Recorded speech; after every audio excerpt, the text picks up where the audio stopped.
News kidney racket ఇష్యూపై ప్రభుత్వం serious గా ఉందన్నారు మంత్రి దామోదర రాజనరసింహ. కేసు విషయం ప్రభుత్వం దృష్టికొచ్చిన వెంటనే యాక్షన్ తీసుకున్నామని తెలిపారు.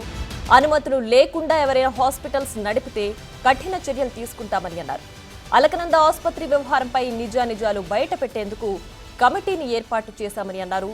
మరింత సమాచారాన్ని మా ప్రతినిధి శంకర్ అందిస్తారు. మార్పిడి జరుగుతున్నట్టు కూడా ఆరోపణలు వస్తున్నాయి. దాన్ని ఇప్పటికే సీజ్ చేశారు. వాటి మీద ఎలాంటి చర్యలు తీసుకోబోతున్నారు సార్? ప్రభుత్వం చాలా సీరియస్గా ఉన్నది. ఎక్కడ ఎవరిని ఉపేక్షించేది లేదు. క్లోజ్ చేసినాము. క్రిమినల్ ప్రొసీడింగ్స్ మొదలు పెడుతున్నాం. అంటే పక్క రాష్ట్రాల నుంచి అమ్మాయిలను ఆశ చూపిస్తూ ఇక్కడ తీసుకొచ్చారు. వాళ్ళ కిడ్నీలను లక్షల రూపాయల్లో కొనుగోలు చేస్తూ ఆరోపణలు. దీనిపైన ఖచ్చితంగా ఎంక్వైరీ చేపిస్తాం. ఎవరిని ఉపేక్షించేది లేదు. ఇది ఒక దందా అయిపోయింది.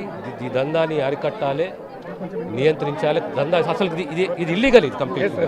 So will not encourage it. We are very serious, will take action. అంటే సార్ రాష్ట్రంలో చాలా మటుకు అనుమతి లేని వాటి ఉన్నవి. అధికారులు చూసి చూడనట్టు వివరిస్తారు. లేదు, ఎక్కడ కూడా లేదు. అధికారులు చూసి ఎక్కడైతే మా కంప్లైంట్ వస్తుందో ఎక్కడ ఇన్స్పెక్ట్ చెప్తున్నాయో మేము ఖచ్చితంగా యాక్ట్ అవుతాము. సీరియస్గా యాక్షన్ తీసుకుంటాం.